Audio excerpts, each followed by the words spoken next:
नमस्ते। बच्चों का आंगन। शीर्षक, बच्चों परीक्षा से परेशान मत हो। लेखन, मिताली सिंह, बिलासपुर। बच्चों, आज हम एक बहुत महत्वपूर्ण विषय परीक्षा के बारे में बात करेंगे। अक्सर परीक्षा हमें डराती है और हम डरकर परेशान हो जाते हैं। क्यों ना हम परीक्षा की पूरी तैयारी के साथ सहजता से सामना करें, जिससे हमारा परिणाम बहुत अच्छा आए। स्वामी विवेकानंद, नरेंद्र नाथ दत्त की तरह, जो अपनी परीक्षा का आनंद लेते थे।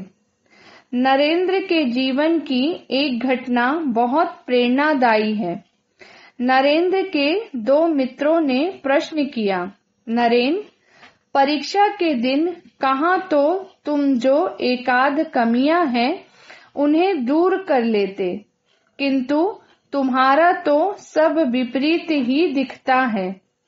बाहर निकलकर आनंद कर रहे हो। नरेंद्र ने उत्तर दिया, हाँ, वही तो कर रहा हूँ। दिमाग को साफ रख रहा हूँ।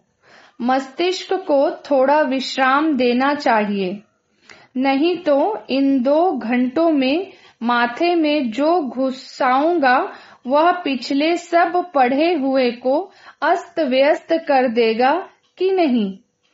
इतने दिनों तक पढ़कर जो नहीं हुआ वह क्या और 2 घंटे में होगा? नहीं होगा। परीक्षा के दिन सुबह के समय केवल आनंद कर शरीर मन को थोड़ी शांति देनी होगी। घोड़े की दौड़ आने पर उसकी मालिश कर उसे ताजा कर देना होता है। मस्तिष्क को भी वैसा ही करना होता है। तो आओ बच्चों, हम परीक्षा को सरल बनाते हैं। परीक्षा के समय हम इतने परेशान हो जाते हैं कि हम ठीक से सो नहीं पाते, ठीक से खा नहीं पाते और जब सोकर उठते हैं तो भी थकान अनुभव होता है। इसे हम कुछ उदाहरण और उपाय से समझते हैं। मैं एक दिन जन्मदिन के उत्सव में गई थी। वहाँ कुछ अलग तरह का खेल खेला जा रहा था, जिसमें सबको एक पसंदीदा खिलौना उठाना था। कुछ लोग शिकायत कर रहे थे कि हमें जो खिलौना चाहिए वह उठा लिया गया है। मैंने अपने लिए एक प्रकार का खिलौना उठाया।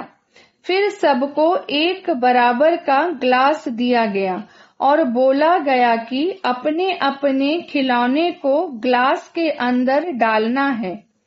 तो मैं अपना खिलौना इस ग्लास में नहीं डाल पा रही थी। कुछ लोगों का खिलौना बहुत नरम लचीला था, तो वे डालकर ग्लास में दूसरों पर हंस रहे थे। तो मुझे लग रहा है कि यह हमेशा मेरे साथ ही क्यों होता है।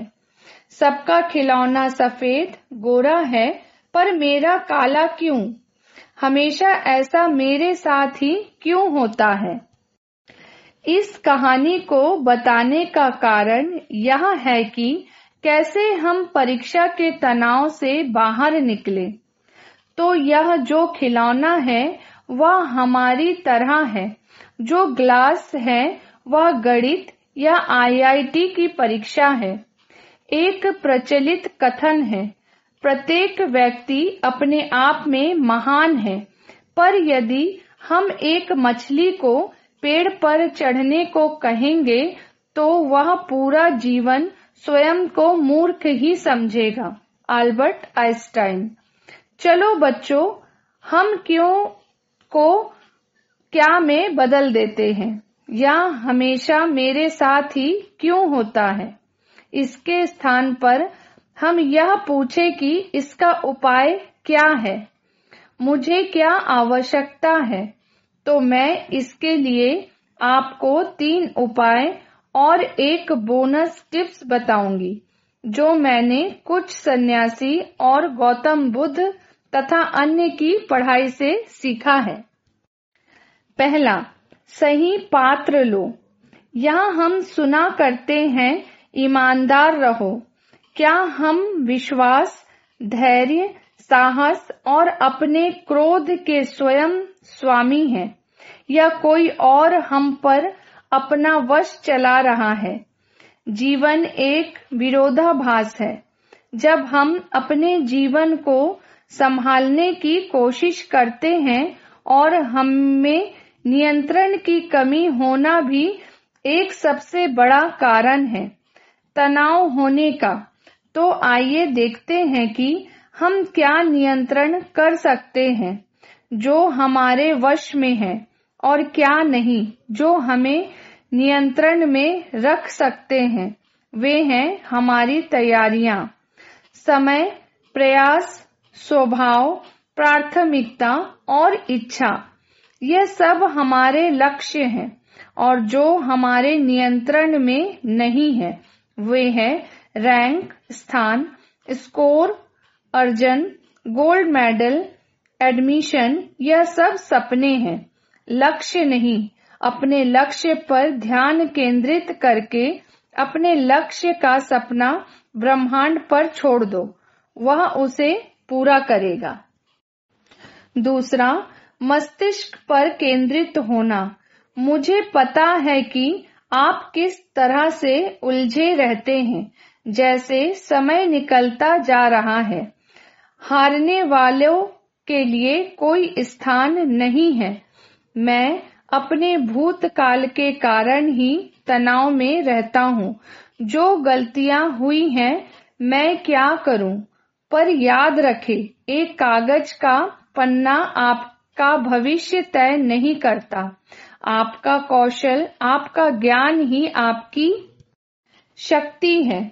अपने भूतकाल में हुई गलतियों के लिए पश्चाताप न करें, एक सीख की तरह उसे स्वीकार करें।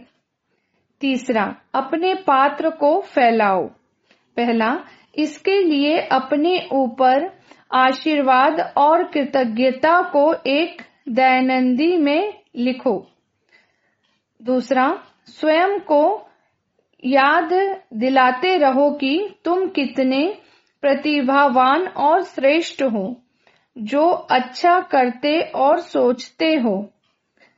तीसरा, अपने मित्रों की संख्या बढ़ाओ, जो तुम पर विश्वास करते और तुमको प्रेरित करते हैं। उनसे दूरी रखो। जो तुम में कमी निकालते और तुमको पसंद नहीं करते। चौथा, अपना उद्देश्य बढ़ाओ। उनके बारे में सोचो जिन्हें जीवन बहुत कम में गुजारा करना पड़ता है, उनकी मदद करो। पांचवा, अपनी चेतना बढ़ाओ। तुम आध्यात्मिक संबंध बढ़ाओ, जिससे आपको शक्ति मिलेगी अपने सभी काम अच्छे से करने के लिए। टिप: एक समय में एक ही कार्य करो। हमारा मन एक बंदर की तरह है, जो कभी भूत में तो कभी भविष्य में पहुंच जाता है। इसे नियंत्रण में करके केवल वर्तमान में लगाना है। जब भी तुम्हारा मन इधर उधर भटके तो रुक रुक कर उसे स्वयं बस में करो, उसे वर्तमान में लाओ। इसके लिए कम से कम 7 घंटे की नींद, खाने में विटामिन्स और पोषण तत्व, प्रतिदिन 10 मिनट सूर्य किरण का दर्शन, कुछ आसन, प्राणायाम, व्यायाम और मुस्कुराते रहो। बच्चों, इन सबके साथ अपने सबसे प्यारे माता पिता को अपनी कोई भी परेशानी बताना और उनसे बातचीत करके समस्या का समाधान करना।